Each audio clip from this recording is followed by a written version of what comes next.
जय हिंद, जय जोहार।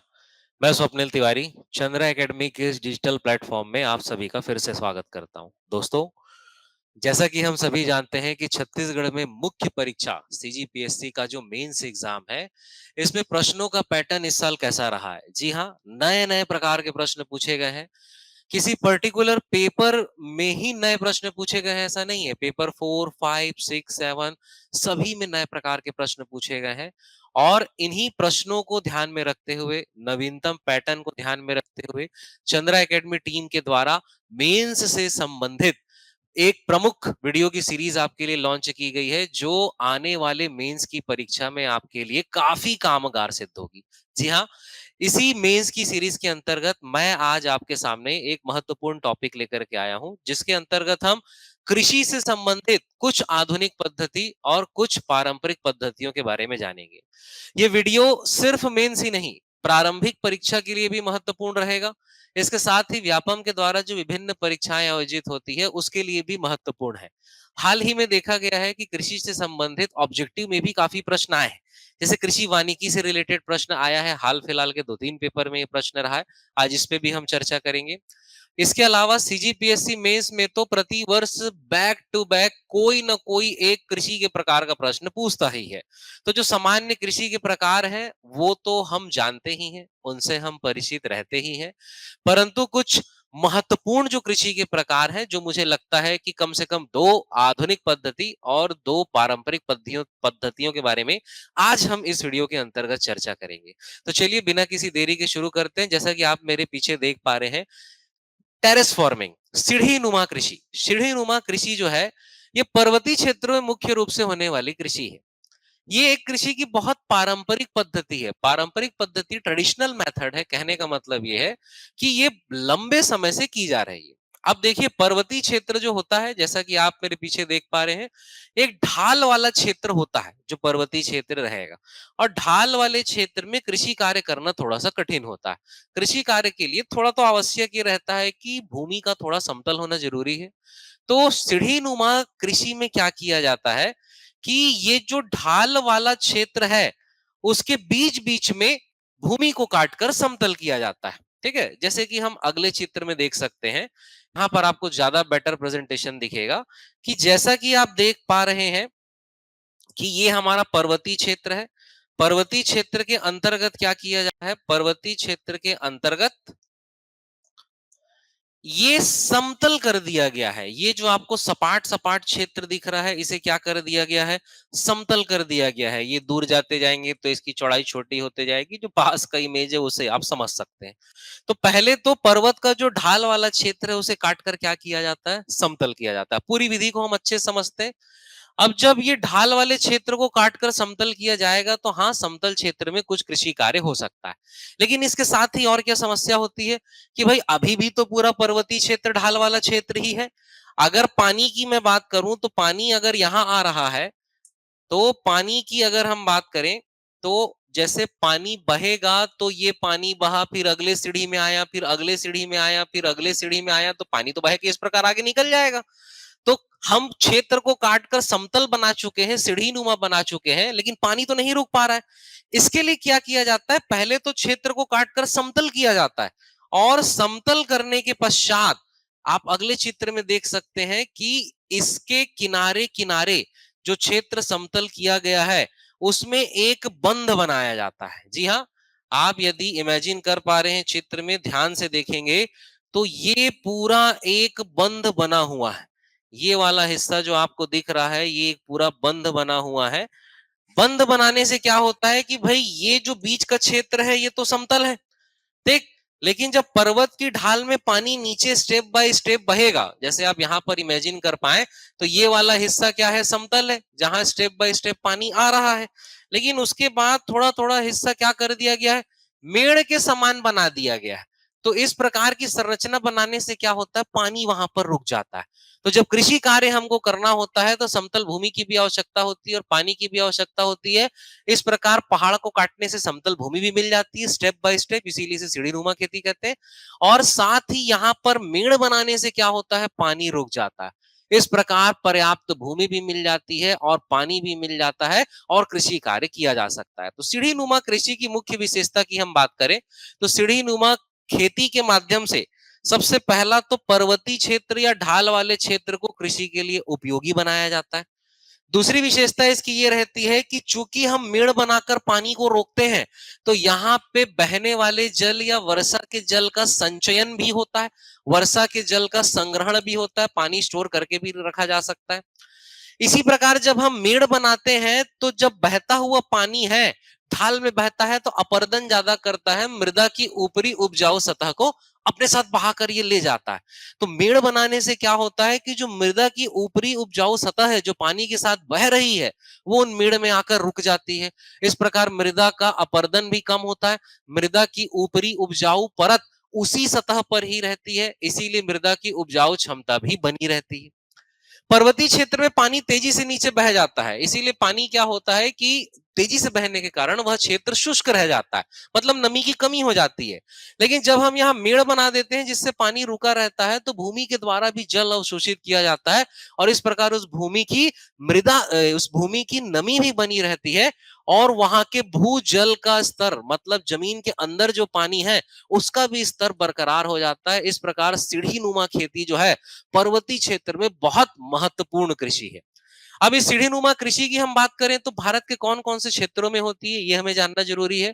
पहला कॉमन सेंस तो हम लगा सकते हैं कि भाई पर्वतीय क्षेत्रों में ही होती होगी, तो जी हाँ पर्वतीय क्षेत्रों में ही होती है। खासकर ऐसे क्षेत्र जहां अत्यधिक ढाल पाई जाती है, ये हमारे छत्तीसगढ़ में भी देखने को मिल सकता है। सरगुजा के पहाड़ प्रदेशों में जाएंगे या अमरकंटक के क्षेत्र में जाएंगे या बस्तर के क्षेत्र में जाएंगे तो वहां सीढ़ी नुमा कृषि के आपको नमूने दिख जाएंगे। जी हाँ, इसके अतिरिक्त जहां भी पर्वत है, चाहे आपका पश्चिमी घाट हो, सतपुड़ा हो, विंध्याचल हो या हिमालय की पर्वतमालाएं हैं, सभी जगह सीढ़ीनुमा कृषि से कृषि कार्य किए जाते हैं। अब सीढ़ीनुमा कृषि महत्वपूर्ण है, इसमें विभिन्न प्रकार की फसलें उत्पादित की जा सकती है। जैसा कि आप देख रहे हैं पानी रुक रहा है तो पानी रुके में जो फसलें होती है जैसे कि धान, धान का यहाँ विशेष उत्पादन किया जा सकता है। इसके अतिरिक्त ऐसी फसलें जिसमें पानी लगातार मिलते रहे और बहते भी रहे, जैसे बागबानी फसलों में हम चाय कॉफी को ले सकते हैं। कुछ फल और सब्जी की भी कृषि यहाँ पर की जा सकती है। इसीलिए सीढ़ी नुमा कृषि जो एक पारंपरिक कृषि है हमारे लिए काफी महत्वपूर्ण है। तो सीढ़ी नुमा कृषि समझ में आ रहा है पूरा? एक बार फिर से मैं आपको रिवाइज कर देता हूं। सबसे पहले क्या किया जाता है, पर्वतों को या ढाल को स्टेप बाय स्टेप काटा जाता है। उस स्टेप के अंत में एक मेड़ बना दी जाती है जैसा कि आपको दिख रहा है, जिसके कारण जो बहता हुआ जल है रुक जाता है। बहता हुआ जल रुक जाता है, भूमि समतल मिल जाती है, कृषि कार्य प्रारंभ हो जाता है। मृदा का अपरदन रुक जाता है, मृदा की उपजाऊ क्षमता बनी रहती है, भूमि में नमी बनी रहती है और भूजल का स्तर भी बना रहता है। तो ये इस कृषि का महत्व रहेगा। चलिए आगे चलते हैं। आगे चलने के पहले अब हम तैयारी तो कर रहे हैं भाई सीजीपीएससी मेंस की, लेकिन इसके साथ ही हमको सीजीपीएससी प्रीलिम्स पे भी फोकस करना बहुत जरूरी है। और उसके लिए जैसा कि हमने पहले भी बताया है, चंद्रा एकेडमी में टेस्ट सीरीज का आयोजन किया जा रहा है। जी हाँ, अगर आप प्रारंभिक परीक्षा की तैयारी कर रहे हैं तो आपको अपनी तैयारी का आकलन करना अति आवश्यक है। Chandra academy test series online offline दोनों मोड में अवेलेबल है। छत्तीसगढ़ में कम से कम 10 सेंटर में ऑफलाइन टेस्ट का आयोजन किया जा रहा है और ऑनलाइन टेस्ट तो आप कहीं से भी इसे ज्वाइन कर ही सकते हैं। फीस डिटेल यहाँ पर दी हुई है जैसा कि आप देख सकते हैं। चंद्रा एकेडमी टेस्ट सीरीज की प्रमुख विशेषता यह है कि सबसे पहले तो चंद्रा एकेडमी ने टेस्ट सीरीज के मामले में विद्यार्थियों का विश्वास जीता है। जी हाँ, विद्यार्थियों का विश्वास चंद्रा एकेडमी की टेस्ट सीरीज पर है। जिस गुणवत्ता के प्रश्न यहाँ पर तैयार किए जाते हैं, जिस परीक्षा के नए पैटर्न के आधार पर यहाँ पर प्रश्न तैयार किए जाते हैं, उससे आपकी तैयारी बहुत मजबूत होती है और आप अपनी तैयारी का एक अच्छा आकलन कर पाते हैं। इसके अलावा चंद्रा एकेडमी टेस्ट सीरीज में कम से कम 20% विद्यार्थी ऐसे हैं जो पहले से ही किसी न किसी एग्जाम में चयनित है, किसी पद पर पदस्थ है। अतः आप उन विद्यार्थियों के साथ टेस्ट देते हैं। इस प्रकार जैसे एक्चुअल एग्जाम में कंपटीशन होता है उसी कंपटीशन का सामना इस टेस्ट में करते हैं। इसीलिए चंद्रा एकेडमी टेस्ट सीरीज आप जरूर ज्वाइन कर सकते हो। चंद्रा एकेडमी की क्लासेस ऑफलाइन ऑनलाइन दोनों मोड में अवेलेबल है। आप चंद्रा एकेडमी से जरूर जुड़ सकते हैं। चलिए आगे चलते हैं, अन्य कृषि पद्धति में देखते हैं। अब इसी पारंपरिक कृषि में एक और नाम आता है जिसमें जनरली डाउट होता है। एक सीढ़ीनुमा कृषि तो हम समझ चुके हैं, सीढ़ीनुमा कृषि के अतिरिक्त एक और नाम है जिसे हम कहते हैं समोच्च रेखीय कृषि। जी हाँ, समोच्च रेखीय कृषि के बारे में हम समझते हैं। चंद्रा एकेडमी में अमीन पटवारी के लिए भी टेस्ट सीरीज संचालित है। 8 अक्टूबर से यह टेस्ट सीरीज प्रारंभ कर दी गई है। जो दिसंबर में होने वाले अमीन के लिए तैयारी कर रहे हैं वो भी चंद्रा एकेडमी से जुड़ सकते हैं। चलिए, अधिक जानकारी के लिए नीचे दिए गए नंबर पे आप संपर्क कर सकते हैं। अब हम जानते हैं समोच्च रेखीय कृषि के बारे में। समोच्च खेती, इसे कंटूर फार्मिंग भी कहते हैं या कंटूर बंडिंग भी आपने नाम सुना होगा। ये क्या होता है? ये भी पर्वतीय क्षेत्र में होती है। चित्र देख के आपको लग सकता है कि हो सकता है ये आपका सीढ़ी नुमा कृषि ही है, लेकिन सीढ़ी नुमा कृषि से थोड़ा सा ये अलग होता है। देखिए, सीढ़ी नुमा कृषि में स्टेप बाय स्टेप काटे जाते हैं, भूमि को समतल किया जाता है और वहीं कृषि कार्य किया जाता है। समोच्च रेखीय कृषि में क्या किया जाता है? जो ढाल वाला क्षेत्र होता है, ढाल वाले क्षेत्र में समान ऊंचाई वाले बिंदु ढूंढे जाते हैं, उसे ही समोच्च या कंटोर कहा जा रहा है। समान ऊंचाई वाले बिंदु पर ही क्या मिट्टी को ले आया जाता है और उसी के ऊपर कृषि कार्य किया जाता है। एक बार समझते हैं, फिर मैं आपको चित्र से अच्छे से समझाऊंगा। तो पहले किसी भूमि पर समान ऊंचाई वाले बिंदु, ढाल वाली भूमि पर समान ऊंचाई वाले बिंदु को ढूंढा जाता है। उन समान ऊंचाई वाले बिंदु के ऊपर ही कृषि कार्य को किया जाता है। और इसके अतिरिक्त जो क्षेत्र बचता है ढाल वाला, जहां से ढाल में बहता हुआ जल अपनी राह में आगे बढ़ता है, और ऐसा करने से मृदा का अपरदन कम होता है। मैं आपको एक चित्र दिखाता हूं, आप बेटर वहां पर समझ पाएंगे। बाहर से वास्तविक रूप में कुछ इस प्रकार दिखता है जो समोच्च रेखीय कृषि होता है। सामान्य अर्थ पे आप समझिए, एक सीधी रेखा में पर्वतीय क्षेत्र में जो हो रहा है वो समोच्च रेखीय कृषि है। लेकिन एकदम सीधी रेखा में रहे ऐसा जरूरी नहीं है। देखिए, इस चित्र से आप बेटर इमेजिन कर सकते हैं। ये आप समझ लीजिए, ये ऊंचा वाला क्षेत्र है जो आपको दिख रहा है, और इसके साथ ही ये जो ढाल वाला क्षेत्र है वो भी आप इमेजिन कर पा रहे हैं। देखिए, ये वाला क्षेत्र आपका ऊंचा क्षेत्र है जिसे आप देख सक रहे हैं।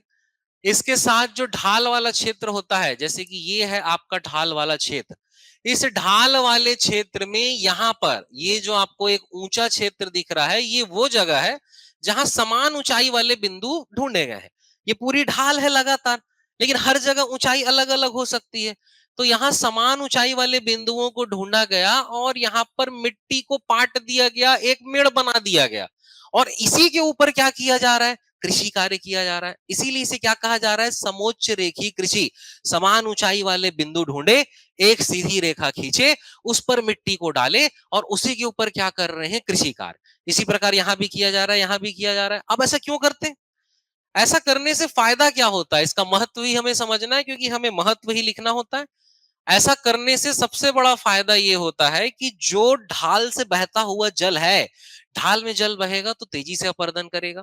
तो जो ढाल में बहता हुआ जल होता है वो इस प्रकार से बहेगा, इमेजिन कर पा रहे हैं, पीछे बहेगा इसके। तो जब जल इस प्रकार से बहता है तो ये पूरी तरीके से, अगर ये हम बंड नहीं बनाए होते, ये जो आपको दिख रहा है मेड़ हम नहीं बनाए होते, तो पूरा इस चौड़ाई में जल बहता। लेकिन अब जल क्या हो रहा है? टुकड़े टुकड़े में बह रहा है। तो पहले जो जल की एक विशाल क्षमता रहती है अपरदन करने के लिए, वो क्षमता कम हो गई। तो इस प्रकार यहाँ मृदा का अपरदन क्या हो रहा है? कम। अब जल यहाँ पर बहेगा, कुछ हिस्सा यहाँ रुकेगा, कुछ हिस्सा यहाँ रुकेगा, कुछ हिस्सा रुकेगा और रुक रुक कर आगे बढ़ेगा, क्योंकि रास्ते में क्या बना दिए गए हैं? मेड़ बना दिए गए हैं। तो जब जल रुक रुक कर आगे बढ़ता है तो उस मेड़ पर अवशोषित होते जाता है, और साथ ही इस मेड़ में क्या किया जाता है कि जो जल अपने साथ उपजाऊ मृदा को लेकर के आ रहा है वो इस मेड़ में छोड़ते जाता है। तो इस प्रकार उपजाऊ मृदा भी यहाँ पर रुकते जाती है, जल का भी यहाँ अवशोषण होते जाता है, और ये जो ऊंचा क्षेत्र हमने बनाया गया है, समोच्च क्षेत्र जो हमने बनाया, यहाँ कृषि कार्य भी हो जाता है। इसके अलावा इसमें थोड़ी बंडिंग भी की जाती है।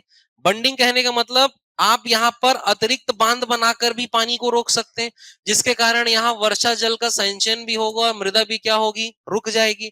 तो इस प्रकार की कृषि क्या कहलाती है? समोच्च रेखीय कृषि। तो फिर से समझ लेते हैं, समोच्च रेखीय कृषि में ढाल वाले क्षेत्र में समान ऊंचाई वाले बिंदु ढूंढे जाते हैं। इस समान ऊंचाई वाले बिंदु में मिट्टी को रखा जाता है या मेड़ बनाई जाती है, या इसे ही बंध या बंड हम कह रहे हैं, इस बंड को बनाया जाता है जिसके ऊपर कृषि कार्य किया जाता है। जब बहता हुआ जल आता है तो मृदा अपरदन कम होता है। इस मेड़ से जल होता हुआ बहता है, जिसके कारण मेड़ के द्वारा जल का शोषण किया जाता है। मृदा, जो उपजाऊ मृदा जल अपने साथ बहा कर ला रहा है, वो भी मृदा यहाँ पर डिपॉजिट करते जाता है, मृदा यहाँ पर रुकते जाती है, जिसके कारण उपजाऊ मृदा जो है वो पर्वतों से बह नहीं जाती, उसी पर्वतीय क्षेत्र में रुकती है। और इस प्रकार की कृषि को हम क्या कहते हैं? समोच्च रेखीय कृषि।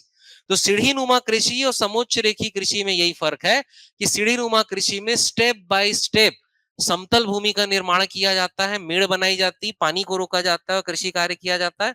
यहाँ ढाल में एक सीधी रेखा में कृषि कार्य किया जाता है, तो ये समोच्च रेखीय कृषि है।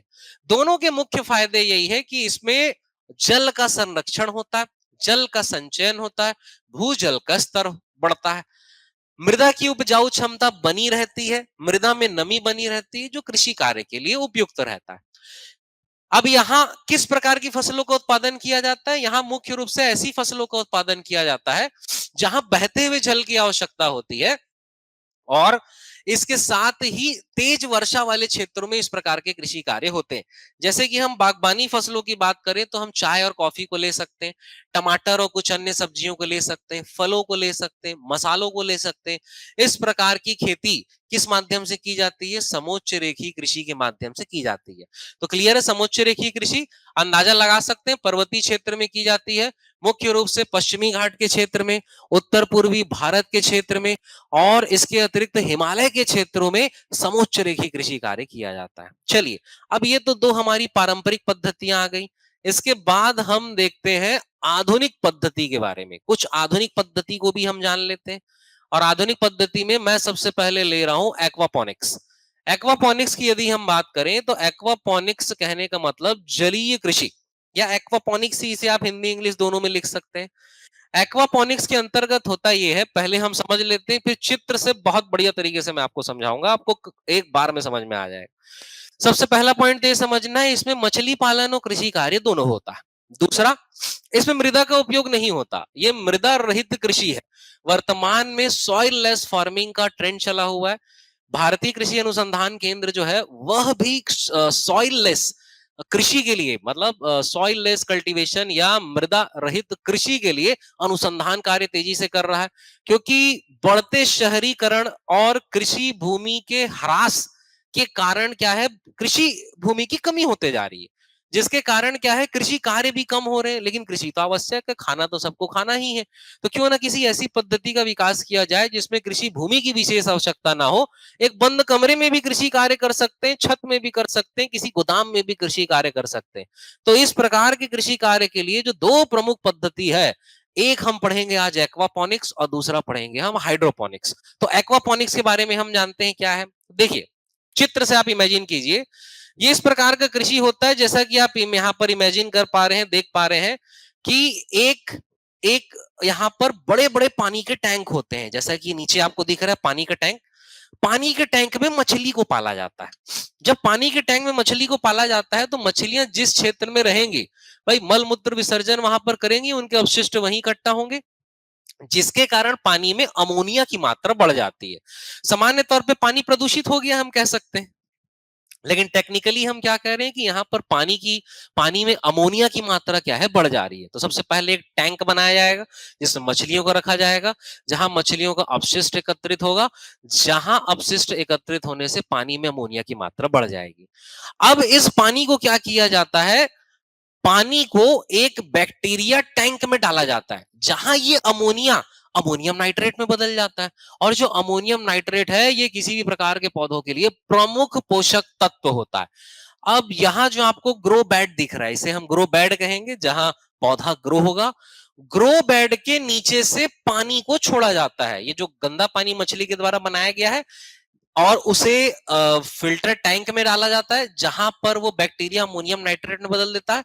अमोनियम नाइट्रेट वाला पानी इसी ग्रो बेड में छोड़ा जाता है, जिससे पौधे को सारे पोषक तत्व प्राप्त होते हैं। अमोनियम नाइट्रेट को अवशोषित कर लेता है पौधा पूरी तरह से पानी से। इस प्रकार पानी शुद्ध भी हो जाता है। और जब पानी शुद्ध हो जाता है तो यही शुद्ध पानी वापस मछली के टैंक में डाल दिया जाता है। तो इस प्रकार जल का पुनर्चक्रण हो जाता है, वही जल का बार बार उपयोग होता रहता है, और पानी की 90% से भी अधिक बचत होती है। इस प्रकार की कृषि क्या कहलाती है, एक्वापॉनिक्स। अब इसका टेक्निकल डायग्राम मैं आपको दिखाता हूं, आप उससे बेटर लिंक कर पाएंगे। देखिए, जैसा कि आपको दिख रहा है, इसके अंतर्गत सबसे पहले क्या है, ये मछली का टैंक है। जिसके इस टैंक में मछलियों को पाला जा रहा है। मछलियों के द्वारा मलमूत्र विसर्जन, अपशिष्ट विसर्जन यहाँ पर किया जाएगा, जिसके कारण पानी में अमोनिया की मात्रा बढ़ जाएगी। ये अमोनिया वाला पानी सेडिमेंट टैंक में इकट्ठा हो जाता है, अवसाद वाले टैंक में इकट्ठा हो जाता है। इस टैंक से वाटर पंप के माध्यम से पानी को बायोफिल्टर में डाला जाता है। बायोफिल्टर वो जगह है जहां बैक्टीरिया होते हैं जो जो नाइट्रेट को जो अमोनिया को अमोनियम नाइट्रेट में परिवर्तित कर देते हैं। ये अमोनियम नाइट्रेट वाला पानी पौधों की जड़ों से होकर के जाता है। इस जगह को हम ग्रो बेड कहते हैं। इस ग्रो बेड के ऊपर पौधा ग्रो होगा, बढ़ेगा, इसीलिए इसे ग्रो बेड कहा जा रहा है। यहां से अमोनियम नाइट्रेट वाला पानी होकर के जाता है और पौधे के द्वारा पूरा अमोनियम नाइट्रेट अवशोषित कर लिया जाता है, जिससे पौधों को सारे पोषक तत्व की प्राप्ति होती है और पौधों का विकास प्रारंभ हो जाता है। अब पानी जो है शुद्ध हो गया, क्योंकि पूरा अमोनियम नाइट्रेट जो है पानी से पौधा ले चुका है। अब साफ पानी वापस कहां से आ जाता है? फिश टैंक में वापस एकत्रित हो जाता है। तो इस प्रकार की कृषि क्या कहलाती है? एक्वापोनिक्स कृषि। जी हाँ, नवीन कृषि है, बहुत ज्यादा ट्रेंड में ये चल रही है कृषि। इससे आने वाली परीक्षा में जरूर प्रश्न आ सकते हैं। इस कृषि की हम बात करें तो इसकी विशेषताओं की हम बात करें तो सबसे प्रमुख विशेषता ये है कि इसमें कृषि कार्य भी होता है और मछली उत्पादन भी होता है। जी हाँ, दोनों कार्य किए जाते हैं।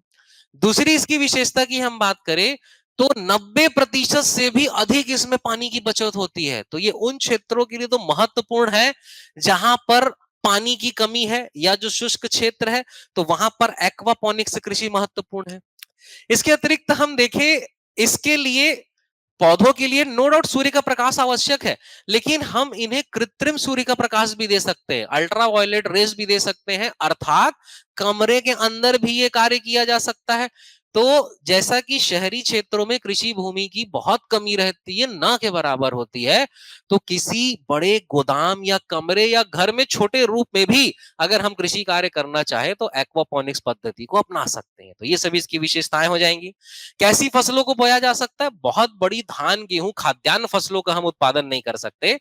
फल सब्जी आधारित जो फसलें होती हैं, जैसे हम सब्जियों में हरी पत्ती वाली सब्जियां, पालक हो गया, धनिया हो गया, मेथी हो गया, इनका उत्पादन हम कर सकते हैं। मिर्ची का उत्पादन कर सकते हैं, टमाटर का उत्पादन कर सकते हैं, भिंडी उत्पादन कर सकते हैं, कुछ ही सब्जियों का हम उत्पादन कर सकते हैं। इसके अलावा फूल में हम गुलाब का उत्पादन कर सकते हैं, मोगरे का उत्पादन कर सकते हैं। मुख्य रूप से जो छोटे पौधे वाली फसलें होती है, इनका हम उत्पादन यहाँ पर अच्छे कर सकते हैं।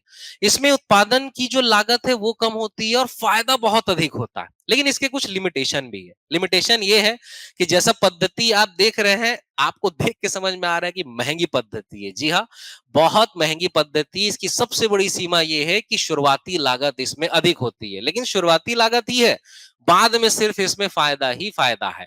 इसके अलावा बिजली का खर्च इसमें होता है, लागत के रूप में हम बिजली, चूंकि मिट्टी नहीं है, उर्वरक नहीं डाल रहे हैं, लेकिन बिजली इसमें पर्याप्त लगती क्योंकि हम पंप का इस्तेमाल कर रहे हैं। ठीक, तो ये इसकी कुछ सीमाएं हो जाएंगी।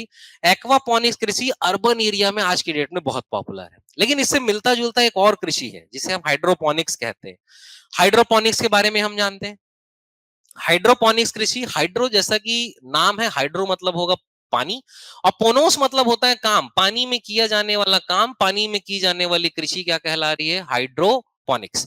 एक्वापोनिक्स में मछली उत्पादन भी साथ में होता है, लेकिन एक्वापोनिक्स में मछली उत्पादन भी साथ में होता है, लेकिन हाइड्रोपोनिक्स में मछली उत्पादन नहीं होता, केवल कृषि कार्य ही होता है। हाइड्रोपोनिक्स की हम बात करें तो जैसा कि आप चित्र देख रहे हैं, बेसिकली अब वहां मछलियों के अपशिष्टों के द्वारा पोषक तत्व एकत्रित किए जा रहे थे पौधों के लिए। यहां तो ऐसा नहीं है, इसीलिए यहां अलग से पोषक तत्व, यहां पर एक पोषक घोल बनाया जाता है जिसे पानी में घोला जाता है। पौधों को आवश्यक विभिन्न प्रकार के पोषक तत्व जैसे potassium, calcium, magnesium, nitrogen, magnesium इत्यादि जितने भी पोषक तत्व हैं वो एक तरीके से पानी में घोल दिए जाते हैं, एक घोल टैंक एकत्रित किया जाता है और इस टैंक से पानी पौधों की जड़ों में घुमाया जाता है। जैसा कि आप देख पा रहे हैं कि ये आपका पाइप है, पाइप में पानी घुमाया जा रहा है और उसके ऊपर पौधों का विकास हो रहा है। ये वर्टिकल फार्मिंग के नाम से भी प्रसिद्ध है। जैसा कि आप देख रहे हैं, ऊपर से भी एक पाइप आया है, ये इस प्रकार से कॉलम जैसा दिख रहा है, तो ऊपर से भी पानी स्प्रिंकलर के माध्यम से आता रहता है और कृषि कार्य किया जा सकता है। तो जैसे कृषि भूमि की कमी हो रही है, अगर वर्टिकल फार्मिंग पद्धति बढ़ गई, हम ऊंचाई की तरफ अगर कृषि कार्य करने लगे, तो ये भी हमारे लिए एक बेहतर अवसर है।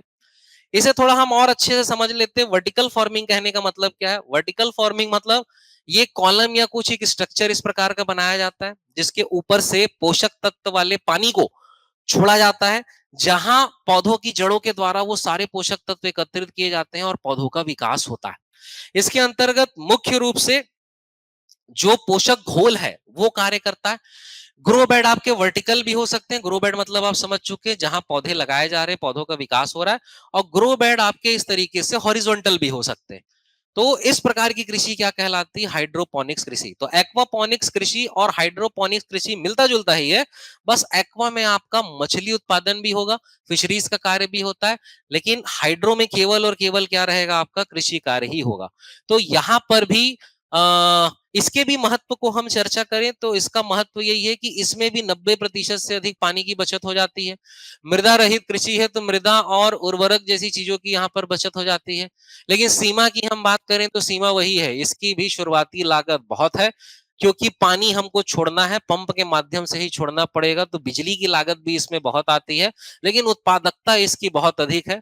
जिस प्रकार कृषि भूमियों का ह्रास हो रहा है, तो बगैर कृषि भूमि के भी अगर कृषि कार्य हमें करना है या शहरी क्षेत्रों में कृषि कार्य करना है, तो इस प्रकार हाइड्रोपोनिक्स कृषि हमारे लिए काफी महत्वपूर्ण है। तो आज के इस सेशन में हमने हाइड्रोपोनिक्स और एक्वापोनिक्स, इसके साथ ही पारंपरिक कृषि में सीढ़ी नुमा कृषि और समुच्च रेखी कृषि के बारे में जाना है, जो मुख्य परीक्षा के लिए तो महत्वपूर्ण है ही, इसके अलावा जो प्रारंभिक परीक्षा होती है, ऑब्जेक्टिव एग्जाम होते हैं, उसके लिए भी ये अत्यंत महत्वपूर्ण है। हाल ही में कृषि वानिकी से संबंधित प्रश्न परीक्षा में काफी पूछे गए हैं। मैं कुछ थोड़ा सा चर्चा उसके लिए कर देता हूं आपके लिए। तो कृषि वानिकी कहने का मतलब ये होता है जब कृषि भूमि के में वानिकी कार्य भी किया जा रहा है, अर्थात जब कृषि उत्पादन के साथ साथ वानिकी उत्पादन, वनोपज का भी उत्पादन किया जाता है, तो इस प्रकार की कृषि को हम क्या कहते हैं? कृषि वानिकी कहते हैं। अर्थात कृषि भूमि में कृषि उत्पादन भी होगा और वनोपज का भी उत्पादन होगा। सिंपल उदाहरण हम समझ सकते हैं कि खेत में हम कृषि कार्य कर रहे हैं, लेकिन खेत के किनारे हम चारों ओर वनोपज का उत्पादन कर रहे हैं, सागौन के पेड़ लगा रहे हैं, शीशम के पेड़ लगा रहे हैं, तो इस प्रकार का कार्य क्या कहला रहा है? कृषि वानिकी। कृषि से संबंधित बहुत सारी पद्धतियां हैं, लगभग लगभग 20-22 पद्धतियां हैं। तो आने वाले समय में मैं और पद्धतियों के साथ आपके सामने वीडियो को लेकर उपस्थित होऊंगा। इसके अतिरिक्त आप चंदा एकेडमी के टेस्ट सीरीज प्रोग्राम, ऑनलाइन और ऑफलाइन क्लासरूम प्रोग्राम के माध्यम से भी जुड़ सकते हैं। चंद्रा एकेडमी विद्यार्थियों के साथ उनकी सफलता के लिए हमेशा तत्पर खड़ा रहा है। आप इसके अतिरिक्त क्लासरूम या टेस्ट सीरीज से रिलेटेड किसी प्रकार के डाउट के लिए दिए गए नंबर पर संपर्क कर सकते हैं, और मेरे विषय से संबंधित अगर आपको कोई भी डाउट हो तो आप सीधा मेरे नंबर पे संपर्क कर सकते हैं। चलिए, तो आने वाले समय में नए वीडियो के साथ आपसे मिलता हूं, तब तक के लिए धन्यवाद।